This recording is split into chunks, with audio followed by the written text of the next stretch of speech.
너무 길어가지고 이번 또 어린이 주일, 어버이 주일인데 안 하고자 작정하실 수도 있을 것 같아요. 그래서 제가 여러분들의 의견을 참조해서 좀 제안을 합니다. 월화는 온 땅의 주 여호와의 계를 뵌 제사장들의 발바닥이 요단물을 밟고 멈추면 월화는 이걸로 해서 하시고요. 그 다음에 수목은 요단물 곧 위에서부터 흘러내리던 물이 끊어지고 한 곳에 쌓여 서리라. 그러니까 월화는 선믿음, 그리고 수목은 후기적입니다. 그리고 금토는 뭐죠? 이 두 개를 뭉쳐서 합체해서 하십시오. 그 대신 500번을 하면 1000번으로 이렇게 세일이죠. 박앤 세일입니다. 학가다 이번에. 그래서 그렇게 하시기를 바랍니다. 조금 어려울지라도 이렇게 해서 이번 한 주 동안도 학가다 말씀 잘 읊조릴 수 있기를 축원합니다. 할렐루야, 아멘. 이번 주 말씀은 먼저 요단물을 밟고 멈추라입니다. 우리의 인생의 장애물인 요단강을 건너려 할 때 하나님은 앞서서 우리의 인생길을 인도하십니다. 마치 폭탄이 터지고 총알이 빗발치는 전쟁터 한복판에서 소대장이 먼저 앞서면서 돌격아 뿌려 하고 나서 앞서서 소대원들을 이끌지 않습니까? 그것처럼 하나님은 지금 여호수아에게 말씀하십니다. 제사장들이 너희 하나님 여호와의 계를 매는 것을 보거든 너희가 있는 곳을 떠나 그 뒤를 따르라. 하나님께서 앞서서 인도하여 가시겠다는 것입니다. 그러면 너희들은 그 뒤를 따라오라. 우리 하나님은 앞서서 인도하십니다. 아무리 거센 요단강물도 하나님이 앞서서 건널 수 있도록 길을 만들어 내겠다는 의미입니다. 최용덕 씨가 작사 작곡한 찬양 중에 나의 등 뒤에서라는 찬양이 있습니다. 나의 등 뒤에서 나를 도우시는 주, 나의 인생 길에서 지치고 고나여 매일처럼 주저앉고 싶을 때 나를 밀어주시네. 제가 신앙생활하면서 이 찬양 정말 수백 번을 하나님께 올려드린 것 같아요. 이 찬양을 듣다 보면, 가사를 새기면서 하나님께 올려드리다 보면 참 은혜가 됩니다. 우리 하나님은 지치고 피곤하고 넘어지고 실패했던 우리를 붙잡아 세워주시고 다시 일으켜 주십니다. 때때로 더 이상 걸어갈 수 없을 정도로 고통스러울 때는 아예 주님이 우리를 업고 한 걸음 한 걸음 우리의 인생길을 그렇게 함께 가시는 것이죠. 그러나 우리 하나님은 뒤에서 우리를 밀어주고 손잡아주고 업어주기도 하지만 우리가 성경을 읽어보면 더 본질적으로 우리 인생길을 앞서서 인도하시는 분이십니다. 할렐루야. 오늘 본문에 보니까 앞서서라는 말이 5번 이렇게 반복되는 것을 봅니다. 하나님은 우리의 인생길을 앞서서 인도하신다는 것입니다. 신명기 31장 3절 말씀도 우리를 앞서서 인도하시는 하나님을 소개하고 있습니다. 우리 같이 한번 읽어볼까요? 시작. 여호와께서 이미 말씀하신 것과 같이 내 하나님 여호와께서 너보다 먼저 건너가사 이 민족들을 내 앞에서 멸하시고 내가 그 땅을 차지할 것이며 여호수아는 내 앞에서 건너갈지라. 아멘. 하나님께서 여호와께서 너보다 먼저 건너가사 앞서서 우리 인생길을 예비하시고 인도하시며 가신다는 것입니다. 하나님은 우리에게 약속하시고 앞서서 인도하십니다. 할렐루야. 출애굽기 23장 20절도 동일합니다. 우리 같이 한번 읽겠습니다. 시작. 내가 사자를 내 앞에 보내어 길에서 너를 보호하여 너를 내가 예비한 곳에 이르게 하리니. 내가 사자를 내 앞에 보내어 길에서 너를 보호하며, 그러니까 우리 하나님은 우리 앞서서 우리의 인생길을 예비하시고 우리가 불확실하지만 그 길을 담대히 나아갈 수 있도록 이끌어 가신다는 의미입니다. 이것을 깨달았던 다윗은 시편 16편 8절에서 이렇게 고백했습니다. 같이 한번 읽겠습니다. 시작. 내가 여호와를 항상 내 앞에 모심이여. 그러니까 다윗은 내 인생길을 앞서서 인도하시는 그 주님을 항상 내 인생길 앞에 모시고 그 뒤를 따라갔다는 고백입니다. 우리가 다윗처럼 하나님을 내 뒤에 따라오게 하지 말고 내 앞에서 내 인생길을 인도하시도록 앞에 모시고 가는 것입니다. 그리고 그 뒤를 따라가는 것입니다. 그럴 때 우리는 실수하지 않습니다. 위험에 처해도 두려워하지 않습니다. 하나님을 앞에 두고 인생길을 가는 사람만이 담대하게 미래를 향하여 개척하고 도전할 수 있습니다. 우리가 살아가면서 가장 두려운 것은 한 번도 가보지 않는 불확실한 미래의 길을 한 걸음 한 걸음 내딛으면서 가는 것입니다. 내가 가는 이 길에 어떤 어려움이 도사리고 있는지, 어떤 함정이 있는지 우리는 알 수 없습니다. 어떤 축복이 있는지 알 수 없습니다. 그러나 우리가 분명히 알아야 하는 것은 구름기둥 불기둥으로 나보다 앞서가시면서 내 앞길을 준비하시고 위험 속에서 나를 보호하시고 불가능한 장애물을 뚫을 수 있는 능력을 주시고 필요할 때는 사람을 붙여주시고 궁핍할 때는 돈도 보내주시면서 우리에게 넉넉히 승리할 수 있도록 우리 주님께서 앞서서 인도하신다는 의미입니다. 할렐루야, 아멘. 저는 개인적으로 예수님을 내 인생의 구주로 영접하고 나서 4번의 큰 선택을 할 때가 가장 두렵고 힘들었습니다.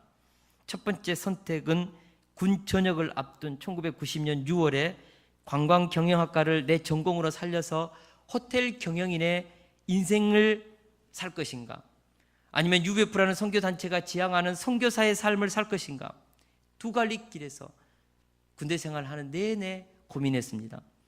결국 군 전역을 하면서 하나님께서 주신 기적의 한 가지 그 삶의 체험을 하면서 하나님께 내 인생을 맡기고 호텔 경영인의 길을 포기하고 선교사의 길을 갈 것을 결단했습니다. 그리고 군 전역하고 나서 하나님께 내 인생을 드렸습니다.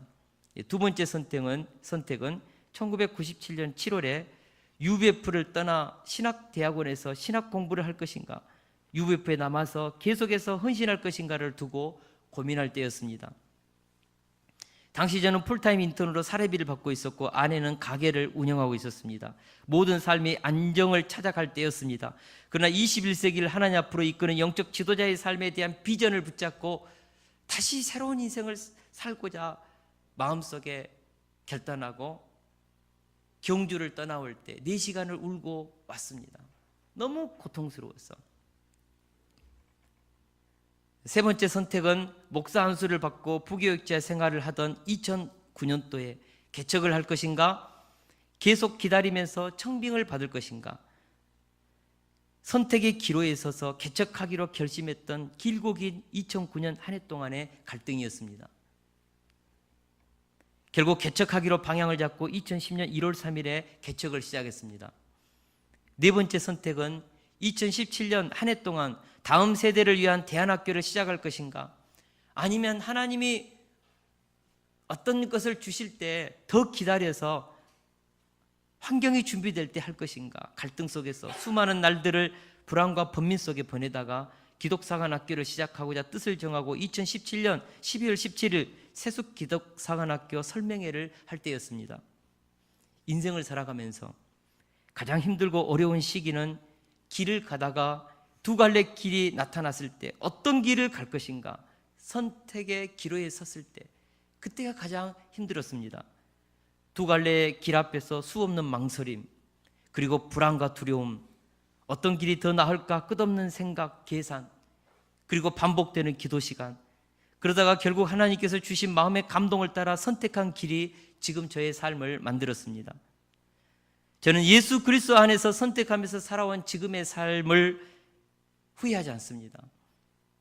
그리고 지금 저의 삶에 대해서 항상 감사하고 있습니다.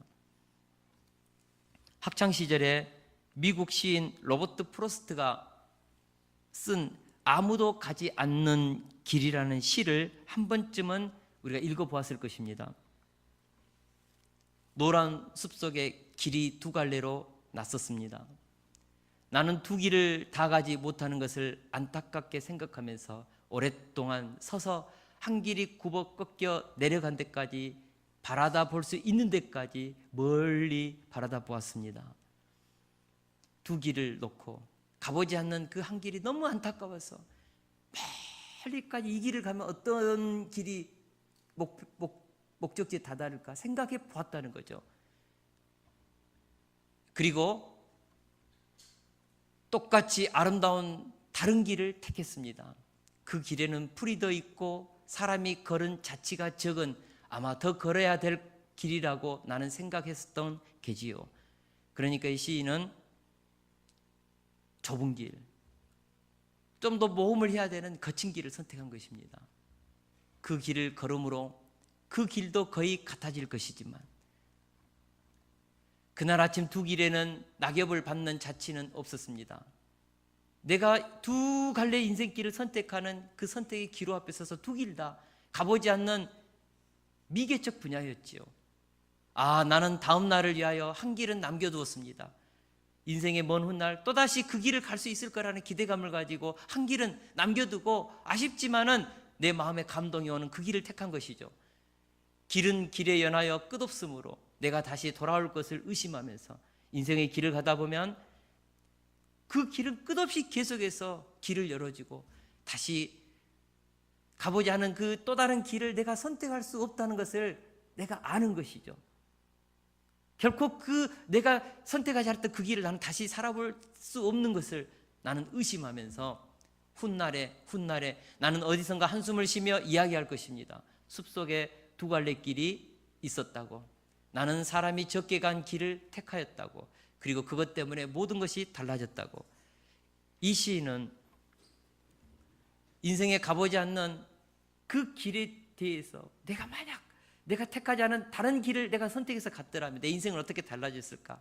먼 훗날 한 번쯤 생각해 보면서 아쉬움이 남아 있었던 것이죠. 그러나 내가 선택한 내 인생길에 대해서 자기는 후회함이 없었다는 거죠. 비록 모험이 있는 그 길을 택하여 갔고 지금 그것이 내 인생의 삶을 만들었지만 나는 내가 선택해온 삶에 대한 자랑스러움이 묻어있음을 느끼게 하는 그런 시입니다.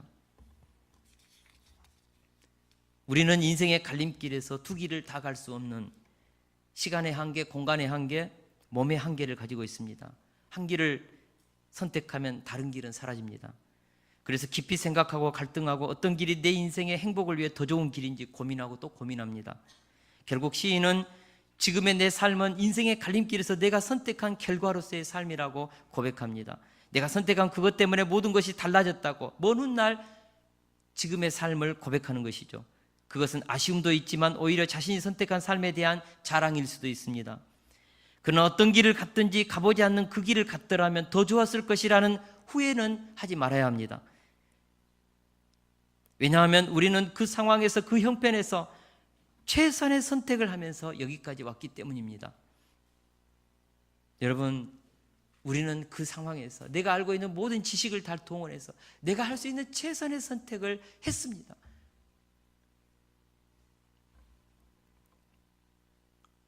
중요한 것은 우리 믿음의 사람들에게는 내가 선택한 그 길에 항상 하나님이 계셨다는 확신이 있어야 합니다. 로마서 8장 28절입니다. 같이 한번 읽겠습니다. 시작. 우리가 알거니와 하나님을 사랑하는 자 곧 그의 뜻대로 부르심을 입은 자들에게는 모든 것이 합력하여 선을 이루느니라. 아멘. 하나님은 우리의 실수까지도 선으로 바꾸시는 분이십니다. 심지어 우리의 실패까지도 합력하여 좋은 것으로 창조하시는 분이십니다. 요셉은 17세의 나이에 시기심에 사로잡힌 형들에게 붙들려 애굽의 노예로 팔려갔습니다. 그러나 그 저주스러운 삶의 길이 훗날에 애굽의 총리가 되고 수많은 생명을 살리는 생명의 부양자의 열매를 맺었습니다. 이 사실을 깨달은 요셉은 우리가 창세기 50장 20절에서 이렇게 고백했습니다. 당신들은 나를 해하려 하였으나 하나님은 그것을 선으로 바꾸사 오늘과 같이 많은 백성의 생명을 구원하게 하시려 하셨나니. 자신의 선택했던, 때로는 선택당했던 그 삶을 구속사 지향적으로 해석해 버린 것이죠. 우리가 선택했던 삶의 과거는 바꿀 수 없습니다. 그러나 우리는 과거를 해석하면서 또 하나의 다른 해석을 할 수 있지요. 그리고 하나님의 눈으로 우리는 과거를 해석하면서 오늘의 삶을 구속사 편에서 바라볼 때 우리는 감사할 수 있습니다. 다시 한번 말씀드립니다. 지금의 삶에 감사하십시오. 과거의 삶 속에 내가 어떤 길을 선택했든지 그 길을 갈 때 앞서서 인도하고 계시는 하나님이 임재해 계셨기 때문입니다. 아무리 내가 실수하여 선택한 길이라도 그 길에는 앞서서 인도하시는 여호와 일에 하나님의 섭리가 있었습니다. 이 진리를 깨달았던 바울 사도는 하나님의 은사와 부르심에는 후회하심이 없느니라고 고백했습니다.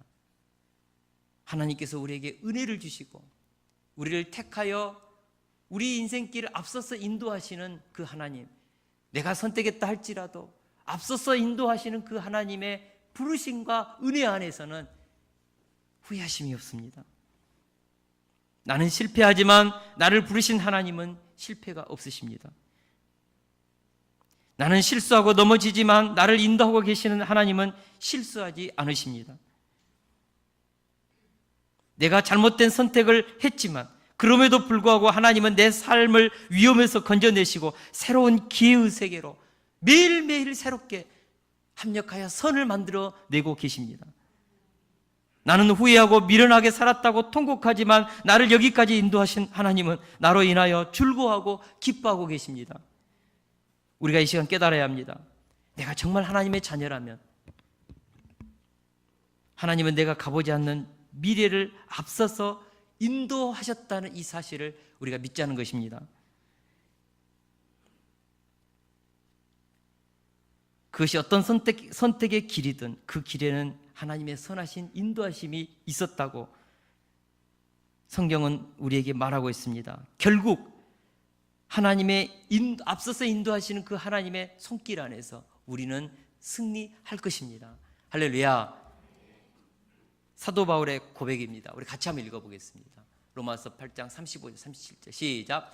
누가 우리를 그리스도의 사랑에서 끊으리요? 환난이나 공고나 박해나 기근이나 적신이나 위험이나 칼이라. 그러나 이 모든 일에 우리를 사랑하시는 이로 말미암아 우리가 넉넉히 이기느니라. 아멘. 우리가 선택할 때 그 삶 속에서 우리가 만나는 환난, 공고, 박해, 기근, 위험, 칼, 수많은 인생의 실패, 무너짐이 있습니다. 그러나 우리를 사랑하시는 하나님으로 인해서 우리는 넉넉히 이기는 인생을 살 수 있습니다. 그러므로 선택의 기로에 섰을 때 나를 앞서서 인도하시는 그 하나님을 믿고 하나님이 원하시고 기뻐하시는 그 길을 선택하는 것입니다. 하나님이 원하시고 기뻐하시는 일, 내 마음에 감동이 되는, 때로는 그것이 좁은 길이 할지라도 남들이 가지 않는 험악한 길이 할지라도 하나님이 내게 감동을 준다면 그 길을 믿음으로 가는 것이죠. 그러면 하나님이 앞서서 인도하십니다. 할렐루야. 10절에서 11절을 우리 같이 한번 읽겠습니다. 시작. 또 말하되 살아계신 하나님이 너희 가운데 계시사 가나안 족속과 헷 족속과 휘 족속과 브리스 족속과 기르가스 족속과 아모리 족속과 여부스 족속을 너희 앞에서 반드시 쫓아내실 줄을 이것으로써 너희가 알리라. 보라, 온 땅의 주의 언약궤가 너희 앞에서 요단을 건너가나니. 아멘. 살아계신 하나님께서 우리 가운데 계시사 우리가 두려워하는 원수들을 반드시 우리 앞에서 쫓아내시겠다고 약속하셨습니다. 무엇보다 살아계신 하나님이 우리 앞에서 요단을 건너가시겠다고 선언하셨습니다. 우리 하나님은 살아계셔서 우리가 건널 수 없는 요단강을 앞서서 건너가사 우리 원수들을 쫓아내시고 우리를 약속의 땅으로 들어가서 그 약속의 땅을 성취할 수 있도록 그렇게 인도하신다고 말씀하십니다. 여러분, 우리는 약속의 땅을 받을 수 있습니다. 그것은 변기할 수 없는 하나님의 확고한 약속입니다. 그러나 오늘 본문은 앞서 가셔서 요단강을 가르시고 앞서서 가나안 족속을 쫓아내실 하나님께 대한 우리의 믿음의 반응을 먼저 요구하십니다. 우리 다 같이 13절을 읽겠습니다. 시작. 온 땅에 주 여호와의 궤를 맨 제사장의 발바닥이 요단물을 밟고 멈추면 요단물 곧 위에서부터 흘러내리던 물이 끊어지고 한 곳에 쌓여 서리라. 아멘. 이 말씀은 너희들이 요단강 앞에 서면 그 강이 자동적으로 갈라져서 너희들이 건너면 된다, 그 뜻이 아닙니다. 물이 창이라고 언덕에 넘치고 있는데 믿음으로 물을 밟고 안으로 들어가면 물이 끊어져서 길이 생긴다는 의미입니다. 다시 말하면 하나님의 영광을 보여주시면 믿겠다는 것이 아니라 믿으면 하나님의 영광을 보리라는 의미입니다. 사람들은 보여주십시오, 그러면 믿겠나이다, 그렇게 기도하고 그것을 신앙이라고 합니다. 그러나 하나님은 내가 믿고 순종하면 보여주겠다고 하십니다. 아무 해결의 전망이 보이지 않고 어두운 구름이 덮여 있지만 하나님을 믿고 신뢰하고 믿음으로 도전하면 하나님께서 친히 길을 여시고 모든 문제들을 해결을 하시겠다는 의미입니다. 선 믿음의 행동 후 기적의 체험입니다. 앞서서 인도하시는 하나님을 체험하기 위해서는 우리가 앞서서 인도하시는 하나님의 약속의 말씀을 믿고 순종의 행동을 먼저 보이라는 것입니다. 믿음의 선 행동은 기적의 마중물과도 같습니다. 사람들은 하나님의 약속의 말씀에 환호합니다. 하나님이 앞서 가시면서 요단강을 가르실 것이라는 음성을 들려주면 기뻐합니다. 그러나 그것을 위해서 우리가 먼저 해야 할 믿음의 순종을 요구하면 망설입니다. 그리고 계산합니다. 머뭇거립니다. 위험을 생각해 봅니다. 그리고 기피합니다. 그러나 믿음의 행동이라는 씨앗을 심어야 기적은 일어납니다. 제자들이 풍랑으로 배가 뒤집히려는 위기에 있을 때 그들을 구원하기 위해서 예수님께서 한밤중에 물 위를 걸어서 제자들에게 오셨습니다. 제자들이 그 풍랑이 있는 그 으스스한 밤에 갑자기 흰 옷 입은 주님의 모습이 보이니까 유령이다 했습니다. 이때 주님은 나는 유령이 아니고 나다, 주님이시다. 이때 베드로가 정신이 번쩍 들어서 주님께 외쳤습니다. 주여, 만일 주님이시거든 나를 명하여 물 위로 오라 하소서. 이때 예수님께서 베드로야 오라, 물 위로 걸을 수 있는 기적을 체험해 주겠으니 나에게 오라고 했습니다. 이때 베드로는 그 약속의 말씀을 붙잡고 배에서 내려 물 위를 걸어서 예수님께 갔습니다. 인류 역사상 물 위를 걸어본 최초의 인물은 베드로입니다. 그 이후로 지금까지 물 위를 걸어본 사람은 한 사람도 없습니다. 왜 베드로는 그것을 체험했습니까? 물 위를 걷고 싶다면 안전한 배에서 내리는 것이죠. 베드로는 안전한 배에서 내렸습니다. 바람으로 철렁거리는 그 물을 발을 내디뎠을 때 옷이 막 젖었겠지요. 발바닥은 차가웠겠지요. 밑을 내려다보면 시커먼 그 갈릴리 깊은 그 호수 앞에 공포도 들었겠죠. 그러나 주님을 바라보고 약속의 말씀을 믿고 담대하게 내려서 걸어서 주님께 갔습니다. 많은 사람들이 물 위로 걸어오라는 주님의 음성을 듣습니다. 요단강을 가르시겠다는 주님의 약속의 음성도 듣습니다. 그러나 안전한 배에서 내려 호수 위에 발을 내딛고자 행동하는 믿음은 잘 실행하지 않습니다. 요단강의 물을 밟는 순종이 없습니다. 왜 그럴까? 빠질 것 같은 두려움을 이기지 못하기 때문에 믿음의 모험을 주저하는 것입니다. 믿음은 언제나 순종이라는 행동을 통해서 시험받습니다. 사실 순종의 행위만이 믿음의 진실성을 증명하는 시금석입니다. 그래서 야고보는 이렇게 외쳤습니다. 영혼 없는 몸이 죽은 것 같이 행함이 없는 믿음은 죽은 것이니라. 기적은 행하는 믿음을 통하여 우리 눈에 보이는 것이죠. 그래서 야고보는 행함이 없는 내 믿음을 내게 보이라. 나는 행함으로 내 믿음을 너에게 보이겠다. 그렇게 선언했습니다. 우리가 성경을 읽어보면 이런 예들이 허다합니다. 예수님은 5,000명을 먹일 기적을 이미 다 준비하고 계셨습니다. 죽은 자를 살려내신 분이신데, 천지를 창조하신 분이신데 뭘 못하겠습니까? 그런데 제자들의 숙제를 냈습니다. 너희가 먹을 것을 주라. 이때 빌립이 머리를 돌렸습니다. 급히 계산했습니다. 각 사람으로 조금씩 받게 할지라도 200데나리온의 떡이 부족합니다. 빌립은 200데나리온을 계산하고 나서 주님, 먹일 수 없습니다. 이때 안드레가 떡 5덩어리와 물고기 2마리를 들고 나와서 이 많은 사람에게 이것이 얼마나 되겠습니까? 많은 주님, 능력이 있으시니까 한번 먹여보십시오. 이때 우리 예수님께서 오병이어로 5,000명을 먹이는 기적을 행하셨습니다. 많은 경우 하나님은 이미 앞서서 모든 기적의 행동을 준비해 놓고 나서 우리들에게 먼저 믿음의 행동을 요구합니다.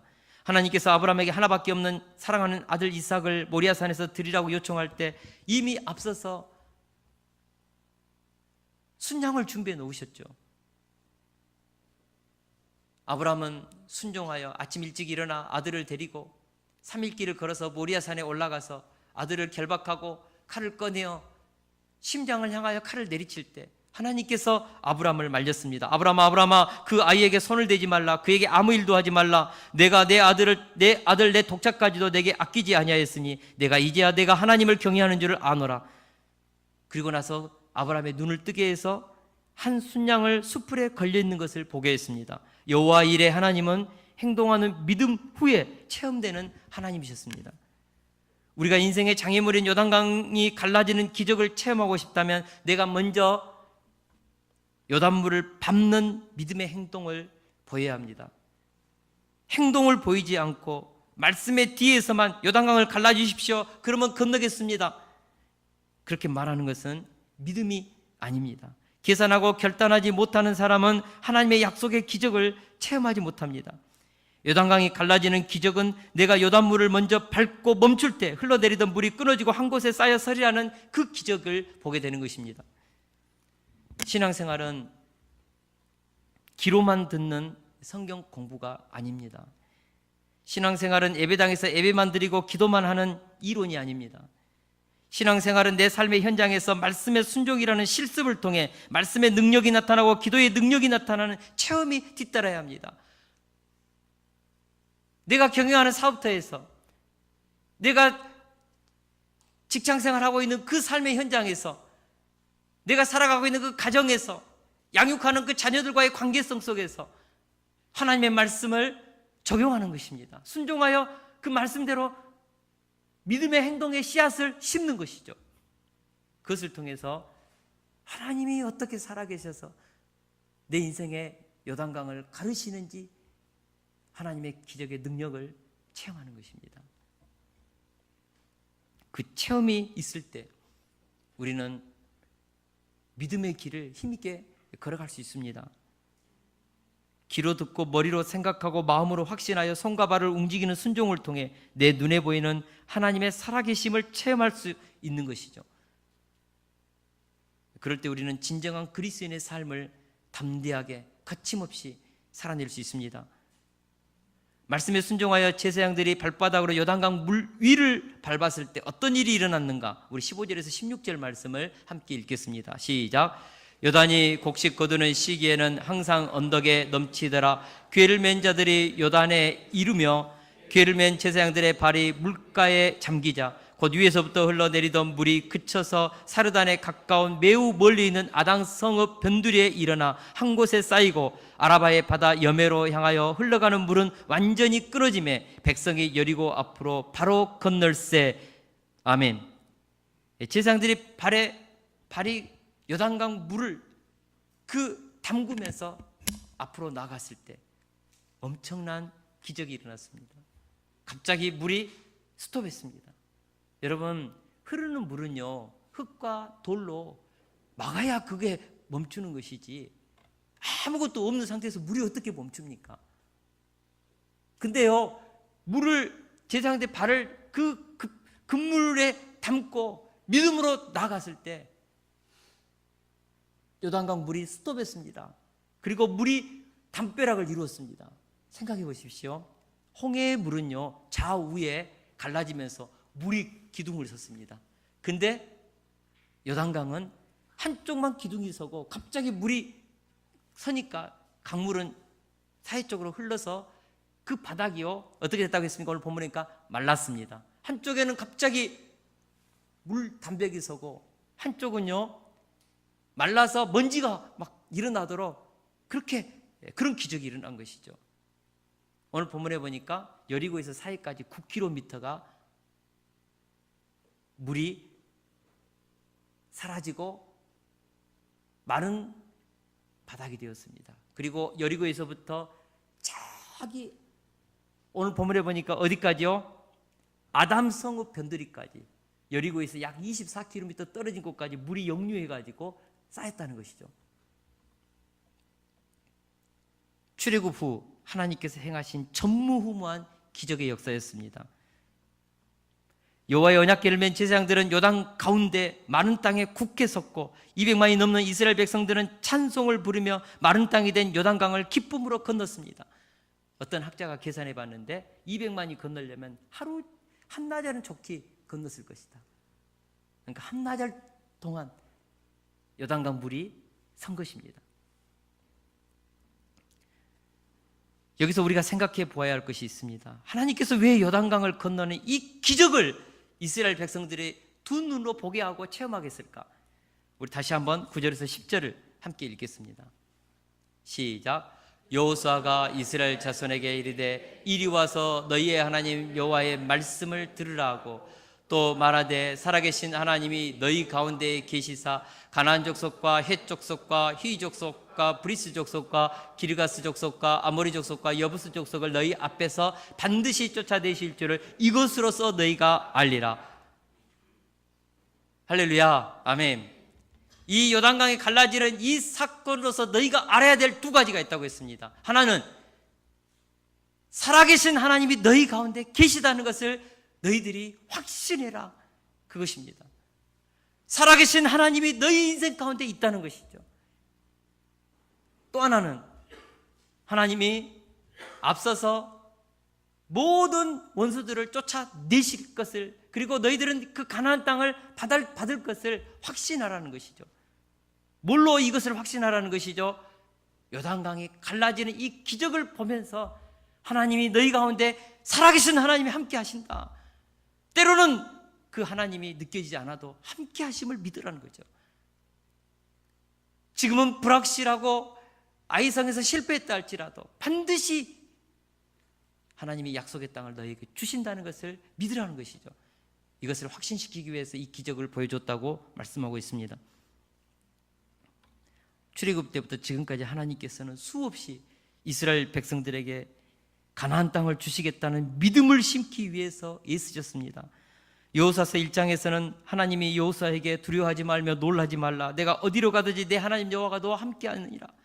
두려워하지 말고 요단을 건너 약속의 땅으로 가라고 하나님께서 용기를 주셨습니다. 2장에서는 여리고의 창녀 라합의 입을 통하여 너희 하나님 여호와는 위로는 하늘에서도 아래로는 땅에서도 참 하나님이시다. 너희 하나님만이 참 하나님이시다.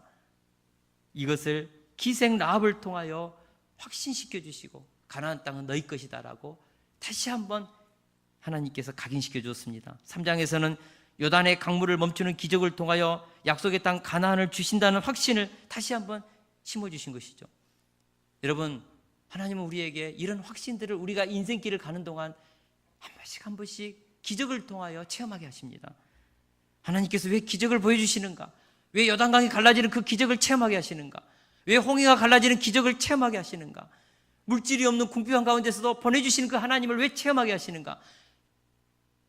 건강이 무너졌을 때 왜 그 건강이 기적적으로 낫도록 그 은혜의 체험을 하게 하시는가? 이유가 뭐죠? 하나님께서 약속의 땅을 너희에게 주신다는 이 믿음을 가지고 끝까지 믿음의 전진을 하라는 것이죠. 여러분, 우리가 약속의 땅을 다 성취하기까지 얼마나 많은 인생의 장애물이 있는지 모릅니다. 얼마나 많은 원수 마귀의 공격이 있는지 모릅니다. 얼마나 많이 유혹과 연약 속에서 우리가 무너지는지 모릅니다. 그럴 때 우리가 의심합니다. 하나님이 나를 버렸다. No! 하나님은 나를 떠났다. No! 살아계신 하나님이 너희 가운데 함께하고 있다. 하나님이 너희 앞서서 인도하셔서 가나안의 족속들을 쫓아내시고 너는 성취한다. 어렵고 힘들 때, 앞이 보이지 않을 때, 의심이 들 때 요단강이 갈라졌던 그 기적을 다시 한번 묵상하면서 너희 인생 가운데 행하신 하나님의 그 기적의 체험을 묵상하면서 함께 하신 하나님, 지금도 함께 하시고 앞으로도 함께 하신 그 하나님을 신뢰하고 끝까지 약속의 땅을 다 받아 성취하기까지 전진하라는 것이죠. 40년 전에 이스라엘 백성들은 그렇게 많은 기적과 확신을 받았음에도 불구하고 두려워서 그들은 약속의 땅에 들어가지 못하고 되돌아갔습니다. 이스라엘 백성들에게 다시 한번 부탁하는 것이죠. 약속의 땅을 향하여 믿음이 없어서 되돌아가는 일을 해서는 안 된다는 것이죠. 전진하라는 것입니다. 끝까지 믿고 약속의 땅을 성취해내라는 하나님의 기적의 사인이 요단강을 건너게 하는 표적이었습니다. 우리가 정복해야 될 가나안 땅 무엇입니까? 우리 각 개인에게는 우리가 성취해야 될 인생의 비전, 꿈이 있습니다. 우리가 성취해야 될 우리의 가나안 땅이죠. 들어가야죠. 그것을 위해서 하나님은 요단강을 가르는 기적을 보여주실 것입니다. 우리 교회는 민족복음화 세계선교 다음 세대들을 구속사의 주역으로 섬기고 세우는 비전이 있습니다. 이 일을 하다 보면 장애물이 있을 것입니다. 아픔이 있을 것입니다. 무너지는 일도 있을 것입니다.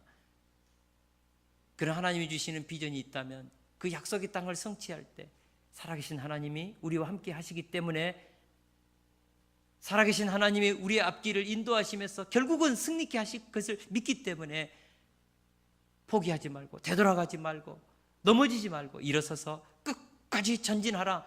이것을 위해서 가나안 요단강을 가르는 그 기적을 이스라엘 백성들에게 보여줬다고 오늘 본문은 말씀하고 있습니다. 우리 성도들에게 이런 신앙의 체험이 있을 것입니다. 저에게도 있습니다. 그 체험을 소중히 여기시고 내 인생의 간증으로 삼고 시시때때로 고백하면서 여리고를 만났을 때, 아이성에서 실패했을 때, 무너졌을 때, 속아서 기드온에게 속아서 그렇게 아픔을 당했을 때 하나님은 여전히 살아계신다는 것을 믿고 끝까지 약속의 땅을 향하여 가라. 이것이 오늘 주님의 말씀이지 않습니까? 할렐루야. 아멘. 결론입니다. 하나님은 항상 우리가 선택한 우리 인생길 앞서서 인도하고 계십니다. 그리고 그 길을 가다가 만난 인생의 장애물 요단강을 건널 수 있는 기적을 행하십니다. 그러나 그 기적은 먼저 요단물을 내 발로 밟는 순종을 해야 한다는 것이죠. 여러분, 머리로만 끝내는 신앙이 아니라 손과 발을 움직이는 순종의 행동을, 발로 요단강을 밟아보는 순종을 하나님께 드리심으로 살아계신 하나님이 어떻게 내 인생길을 인도하시는지, 요단강물을 가르시는지를 체험할 수 있기를 축원합니다. 성경에 기록된 기적은 3000년 전이나 혹은 2000년 전의 일이기 때문에 구시대의 유물이라고, 지금은 과학의 시대이기 때문에 합리적인 방법으로 살아야 한다고 생각하는 그리스도인들이 많이 있습니다.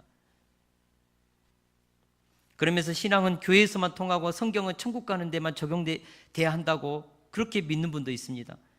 그리고 현실적인 삶의 문제는 세상적인 방법으로 풀어가야 한다는 이중적인 신앙의 태도를 가지신 분들이 여기 앉아 있을 수도 있습니다.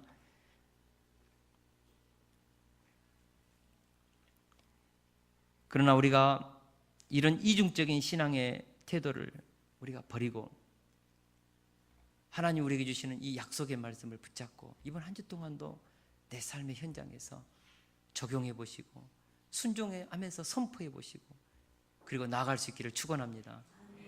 그렇게 할 때 하나님께서 분명히 우리에게 은혜와 기적을 보이시고 우리에게 주신 그 약속의 땅에 들어가는 그 기적을 저와 여러분들이 체험해내는 황홀한 인생이 되게 하실 줄로 믿습니다. 아멘.